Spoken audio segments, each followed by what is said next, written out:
स्वागत है आपका वीआईपी न्यूज में और मैं हूं आपके साथ मनीष कुमार। उस वक्त की बड़ी खबर आपको बता देते हैं जहां पर गुलाम नबी आजाद ने कांग्रेस पार्टी छोड़ने के बाद अपनी चुप्पी तोड़ी है और एक बड़ा बयान दिया है। उन्होंने एक तरफ जहां पर प्रधानमंत्री नरेंद्र मोदी की जमकर तारीफ की है तो दूसरी तरफ उन्होंने कांग्रेस पार्टी पर भी कई सवालिया निशान खड़े किए हैं। और सबसे पहले तो मैं आपको वो बयान सुनवाता हूं जो कि गुलाम नबी आजाद ने दिया है।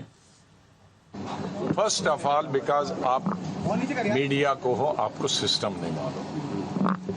इलेक्शन जब होता है उसके लिए एक मेंबरशिप ड्राइव होती है जो पुराने वक्त में होती थी, इंदिरा गांधी के वक्त में, राजीव गांधी।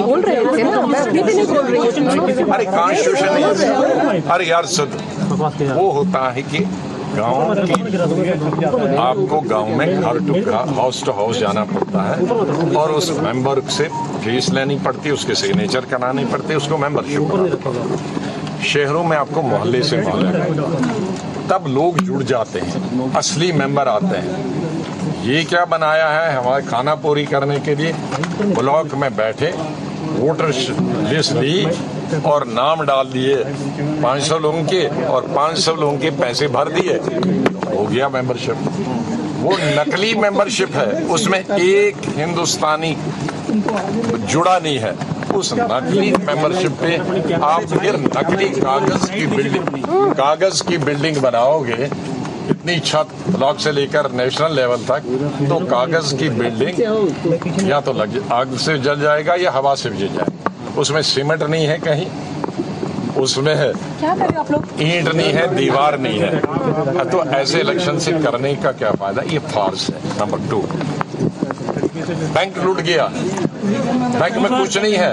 अब जनरल मैनेजर से चेंज करने से क्या, वो खिड़की और दरवाजे का, अलमारियों का बैंक जनरल मैनेजर हो गया ना, जब बैंक में नया पैसा नहीं है। कांग्रेस की हालत यही है कि कांग्रेसमैन कोई है नहीं, वो सब भाग गए दूसरी पार्टियों में नीचे। और ये हमें हमेशा कहते हैं कि भाई आप ये एल्डरली लोग सब मिला और सब नहीं जा रहे हैं। माधवराव सिंधिया का लड़का ज्योतिराव सिंधिया, उसका बाप मेरा दोस्त था, मेरा जितेंद्र भाई का लड़का, वो तो 40 का भी नहीं था, यूनियन मिनिस्टर था, वो ओल्ड था।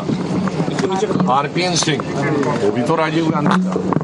यहाँ राजस्थान वो क्या कहते हैं, हमारे हिमाचल का जो पहले ऑल इंडिया प्रेसिडेंट था यूथ कांग्रेस का, और फिर राहुल जी ने उसको पीसीसी प्रेसिडेंट बनाया, वो ओल्ड था, वो भी राहुल गांधी टीम। आपने अभी ये जो नए लड़के राजस्थान यहाँ गुजरात से लाए थे 30-30 साल के, वो ओल्ड थे, वो भी राहुल गांधी ने पिकअप किए थे, वो क्यों भाग गए। आपके आसाम की लड़की जो ऑल इंडिया महिला सुष्मिता देव, ऑल इंडिया, उसके बाप हमारे कुलीग थे, वो राहुल गांधी की कुलीग थी, ऑल इंडिया प्रेसिडेंट होकर वो भागी।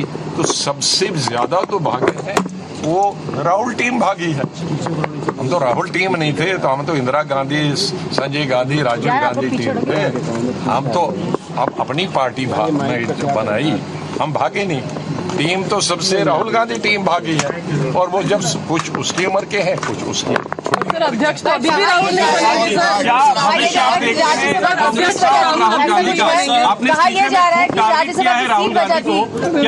देखते हैं सर उनका और कांग्रेस का? अरे जो लीडर है उसी को टारगेट करो। क्या भविष्य देखते हैं आप कांग्रेस का और राहुल गांधी का? आप क्या आप सर कहा जा रहा है कि राज्यसभा की सीट मसला थी, बहुत सारे लोग इसलिए गए, और आप इस आर्ग्यूमेंट को कैसे लेते हैं? कांग्रेस की तरफ से राज्यसभा आपको नहीं दिया, सीट नहीं दी गई, इसलिए नाराजगी। अगर आप अपने आप में कुछ अधिकार निकालते, जब हमने G23 लेटर लिखे थे, उस वक्त में लीडर। तो आपने गुलाम नबी आजाद का पूरा बयान सुना और आपने सुना कि किस तरह उनकी निशाना कहीं पर है और निगाहें कहीं पर है। क्या उनकी राजनीति का यही एक फलसफा है? फिलहाल आपको मैं तमाम मेहमानों के साथ में हम बात को आगे बढ़ाएंगे। हमारे साथ में बीजेपी से बात करने के लिए उमेश शर्मा जी हमारे साथ में जुड़े हुए हैं, सर आपका बहुत स्वागत है। और कांग्रेस से बात करने के लिए हमारे साथ में राम पांडे जी जुड़े हैं, सर आपका भी बहुत स्वागत है। राम पांडे जी, सबसे पहले आपके पास आना चाहूंगा, क्योंकि आपकी पार्टी से ही वो लेफ्ट हुए हैं। क्या उनकी सियासत का यही फलसफा है कि निगाहें कहीं पर है और निशाना कहीं पर? अब भारतीय जनता पार्टी वर्तमान में बहुत निचले स्तर की राजनीति कर रही है। जैसा कि अभी 5-7 दिन पहले इनके पूर्व राष्ट्रीय अध्यक्ष गडकरी जी ने कहा था कि भारतीय जनता पार्टी सत्ता के लिए कुछ भी कर सकती है। तो भारतीय जनता पार्टी अपने बिल्कुल निचले स्तर पर है। और जहां तक गुलाम नबी आजाद जी की मैं बात करूं, 2004 से और 2014 के बीच में भी यही नेतृत्व था कांग्रेस का, सोनिया गांधी जी, मनमोहन सिंह जी, राहुल गांधी जी। तो 2004 और 2014 के बीच में कांग्रेस का एक भी नेता पार्टी छोड़कर नहीं गया था और वही नेतृत्व आज है।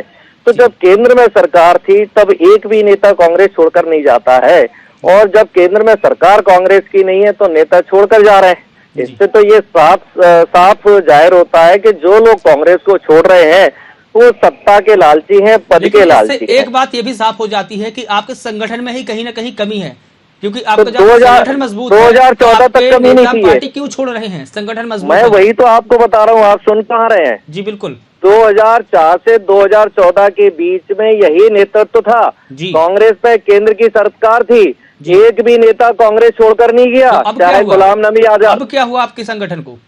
जी नहीं, संगठन को नहीं हुआ है। आप मेरी बात नहीं सुन रहे हैं। आप फिर वही कहूंगा, भारतीय जनता पार्टी की आप चापलूसी बंद कीजिए, मेरी बात सुनिए। सबसे पहले तो मैं आपसे यही कहना चाहूंगा कि पर्सनल टिप्पणी न करें। आपको यहाँ पर प्लेटफॉर्म उपलब्ध करवाया है, आप अपनी बात रखें, सवाल आपसे किया जाएगा, आप सवाल का जवाब देंगे, ठीक है? आप पर्सनल टिप्पणी न करेंगे, मैं आपसे निवेदन करूंगा। ठीक है, मेरी बात सुनिए आप। जी बिल्कुल। ठीक है, आपने प्लेटफॉर्म उपलब्ध कराया है, धन्यवाद। ठीक है, उसके लिए अब मेरी आप बात सुन लीजिए कि क्या कारण था 2014 और 2014 के बीच में केंद्र में सरकार थी, कांग्रेस का एक भी नेता पार्टी छोड़कर नहीं जाता है। इससे ये साफ जाहिर होता है कि वर्तमान में जो लोग छोड़कर जा रहे हैं ये कहीं नहीं कहीं पैसे के लालची हैं, सत्ता के लालची हैं। अब जैसे गुलाम नबी आजाद की हम बात करें, गुलाम नबी आजाद को 30 साल तक कांग्रेस पार्टी ने राज्यसभा से सांसद बनाया, बिल्कुल, नेता प्रतिपक्ष बनाया, मुख्यमंत्री बनाया, लोकसभा का टिकट दिया, तब तक इन्होंने कांग्रेस पार्टी नहीं छोड़ी। इस बार राज्यसभा में गुलाम नबी आजाद को नहीं भेजा।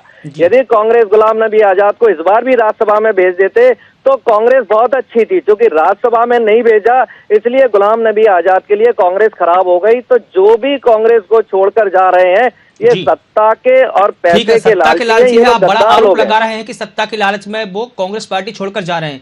उमेश शर्मा जी बीजेपी से हमारे साथ में जुड़े प्रवक्ता ही हैं, वो भी सर आपका भी बहुत स्वागत है। लेकिन सबसे पहले आपसे यही सवाल जानना चाहूंगा, क्योंकि जो राम पांडे जी आरोप लगा रहे हैं कि सत्ता के लालच में हमारे नेताओं को खरीदा जा रहा है, लेकिन गुलाम नबी आजाद ने ऐसा किसी भाषण में, अपने नोट्स में भी ये नहीं बताया कि मैं बीजेपी से जुड़ना चाहता हूं। फिर ये आरोप बीजेपी पर क्यों? उमेश शर्मा जी, क्या आप मेरी आवाज को सुन पा रहे हैं? मुझे सुन पा रहे हैं आप? उमेश शर्मा जी, क्या आप मुझे सुन पा रहे हैं? मैं आपको सुन पा रहा हूं सर, आप मुझे सुन पा रहे हैं क्या? जी बिल्कुल सर, अपनी बात रखें आप। वास्तव में कांग्रेस पार्टी का जो राष्ट्रीय नेतृत्व है वो अपनी साख और विश्वसनीयता गंवा चुका है जी, और जनता के बीच में उसका जनाधार समाप्त हो गया, ये तो विषय अलग है जी। पर कांग्रेस पार्टी के जो नेतागण हैं, कांग्रेस पार्टी का जो कार्यकर्ता है, उसमें भी राहुल गांधी जी और सोनिया गांधी जी और प्रियंका गांधी जी के नेतृत्व के बारे में विश्वसनीयता नहीं बची है जी। 2014 और 2021 के बीच में 222 चुनावी उम्मीदवारों ने कांग्रेस पार्टी छोड़ी है, लेकिन 177 सांसद और विधायक पार्टी को अलविदा का है। सर, क्या विश्वसनीयता नहीं बची है या बीजेपी उन्हें खरीद रही है? क्या विश्वसनीयता नहीं बची है या बीजेपी खरीद रही है? ये आरोप मैं नहीं लगा रहा हूँ, ये कांग्रेस ने आरोप लगाया है सर, मैं नहीं लगा रहा हूँ। हम उनके आरोपों का भी जवाब देते हैं। कांग्रेस के वरिष्ठ नेता गुलाम नबी आजाद छोड़कर चले गए, कांग्रेस के प्रवक्ता जयवीर सिंह गिल छोड़कर चले गए, गुजरात के नेता, पूर्व कांग्रेस नेता नरेश रावल और राजू परवार ने कांग्रेस छोड़ दी, कपिल सिब्बल ने छोड़ दी, कांग्रेस के पंजाब के पूर्व अध्यक्ष सुनील जाखड़ छोड़कर चले गए, हार्दिक पटेल छोड़कर चले गए, पूर्व कानून मंत्री अश्विन कुमार छोड़कर चले गए, आरपीएन सिंह छोड़कर चले गए। अब आप बताइए, 2020 में खुशबू सुंदर छोड़कर चली गई, ज्योतिरादित्य सिंधिया जी छोड़ गए, 21 में गोविंद दास कोथोजामी ने छोड़ दी, विजयन थॉमस ने छोड़ दी, बीएन सुधारन ने छोड़ दी, पीछो चाको छोड़कर चले गए, जितिन प्रसाद चले गए, सुष्मिता देव चली गई, सबके बीच में आरोप तो यही लगा है ना कि आपने उनको खरीदा है। इन सबके बीच में आरोप तो यही लगा है कि बीजेपी ने उनको खरीदा है। नहीं, ये सारे बिकाऊ थे क्या? 177 से ज्यादा नेता छोड़कर चले गए हैं। ये बिकने वाले नेता नहीं थे, ये साख के अभाव में चले गए हैं। कांग्रेस पार्टी का नेतृत्व अपनी साख गंवा चुका है, उसकी प्रामाणिकता नहीं बची है। कांग्रेस पार्टी का जनाधार समाप्त होता चला जा रहा है और विवेकशील नेताओं की वहां सुनी नहीं जा रही। बिल्कुल ठीक है सर। G23 का ग्रुप अलग बन गया। अब ऐसे में एक कांग्रेस पार्टी के पास किसियानी बिल्ली खंभा नोचे, किसियानी बिल्ली खंभा नोचे, ये वाली स्थिति कांग्रेस में हो गई है। ठीक है सर। राम पांडे जी, आखिरी 30 सेकंड की टिप्पणी आपसे जानना चाहूंगा, जो आरोप उन्होंने लगाए हैं जी, 30 सेकंड की टिप्पणी आपसे जानना चाहूंगा। देखिए, ये है, आप उनसे सवाल पूछते हैं तो ये पूछते हैं आम काट कर खाते हो या चूस कर खाते हो। आप इनसे ये क्यों नहीं पूछते हैं कि 2004 और 2014 के बीच में कोई भी नेता कांग्रेस पार्टी छोड़कर क्यों नहीं गया? आप उनसे ये क्यों नहीं पूछते हैं कि जिन्हें आप पाकिस्तानी देशद्रोही कहते थे, उन सबको आपने भारतीय जनता पार्टी में क्यों ले लिया? नहीं पूछा आपने, आप पूछिए उनसे ये सवाल। जी बिल्कुल ठीक है सर, हमारे साथ में जुड़ने के लिए आपका बहुत शुक्रिया। चूंकि हमारे पास में समय का बहुत अभाव है, इसलिए मैं माफी चाहूंगा, हमको इस बहस को यहीं पर रोकना पड़ेगा। राम पांडे जी आपका बहुत शुक्रिया, उमेश शर्मा जी आपका भी बहुत शुक्रिया।